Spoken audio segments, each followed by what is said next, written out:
fast. Now, maybe somebody doesn't want to make a deal. And if somebody doesn't want to make a deal, I think that person won't be around very long. That person will not be listened to very long.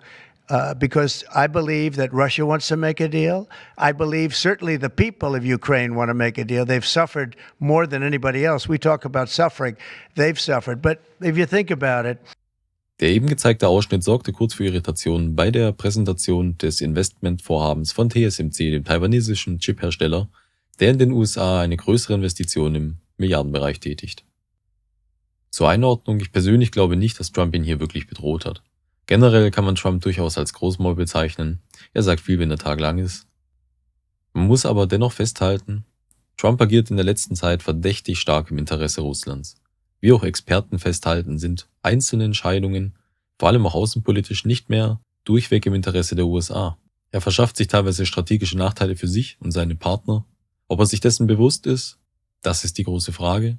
Doch nicht nur er, auch seine Regierung verbreitet in letzter Zeit teils russische Propaganda. Sogar die Geheimdienstkoordinatorin, die schon im Vorfeld aufgrund Russland-Kontakte umstritten war, hat auch hier wieder bewiesen, dass sie eben nicht in diesen Posten bestätigt hätte werden dürfen. Aber der Senat hat alle fragwürdigen Kandidaten in seinem Kabinett durchgewunken. Auch das ist auffallend fragwürdig gewesen. Zudem zeigt er seit der Amtseinführung politisch absolute Skrupellosigkeit. Er umgeht über die Dekrete und die Dodge-Kettensägen-Mentalität derzeit geltendes Recht und versucht an der konstitutionellen Grundordnung zu wackeln. Inwiefern er hier tatsächlich eine Art Demokratieumsturz vollenden kann, bleibt abzuwarten.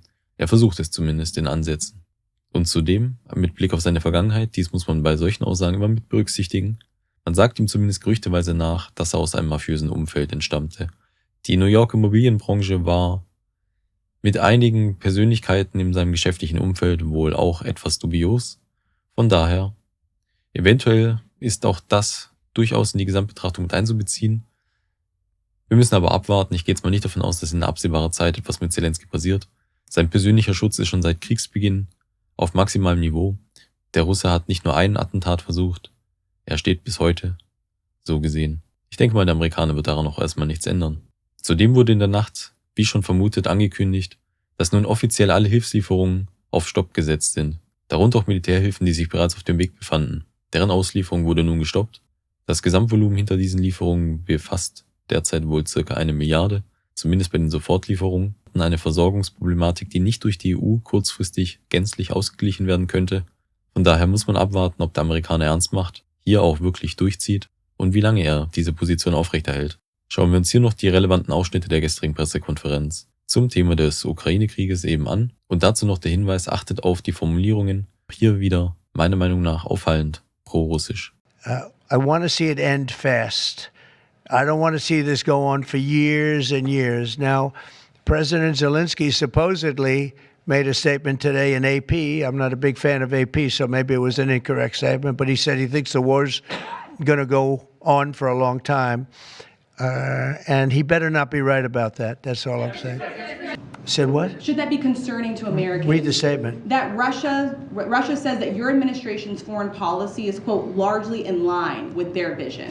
Well, I'll tell you what, I think it takes two to tango, and you're going to have to make a deal with Russia, and you're going to have to make a deal with Ukraine.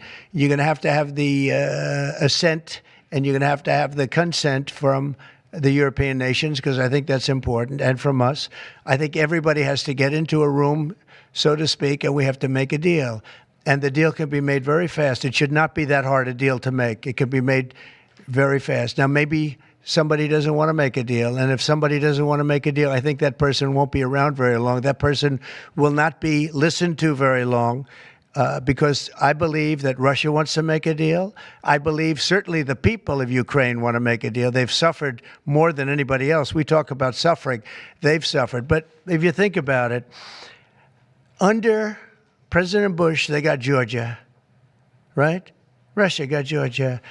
Under President Obama, they got a nice big submarine base, a nice big chunk of land where they have their submarines. You know that, right? Crimea. Under President Trump, they got nothing. And under President Biden, they tried to get the whole thing. They tried to get the whole big Ukraine, the whole thing. If I didn't get in here, they would have gotten the whole thing. So I can only say you can go back to Bush, you can go back to Obama, and go back to Biden. They took a lot. The only one they didn't get, you know what I gave them? I gave them anti-tank missiles. That's what I gave them. I gave them sanctions on Russia. I gave them javelins. You know the javelins? You know when they took out all those tanks? You know the tanks were heading to Kiev by the hundreds, and they were unstoppable. And I gave them javelins. So, you know, I really, Putin is the one that will tell you this has not been so good for them. The fact is that I just want fairness. I want fairness. But think of it. I gave Russia nothing except grief. I gave them nothing. I gave them sanctions and javelins. That's what I gave them. Obama gave them sheets, and you heard that statement before. It's a very famous. Trump gave them javelins, and Obama gave them sheets, and then they say how close I am to Russia. And let me tell you, we have to make a deal because there are a lot of people being killed that shouldn't be killed. But remember, Trump gave them nothing, and the other presidents gave them a lot. They gave them everything.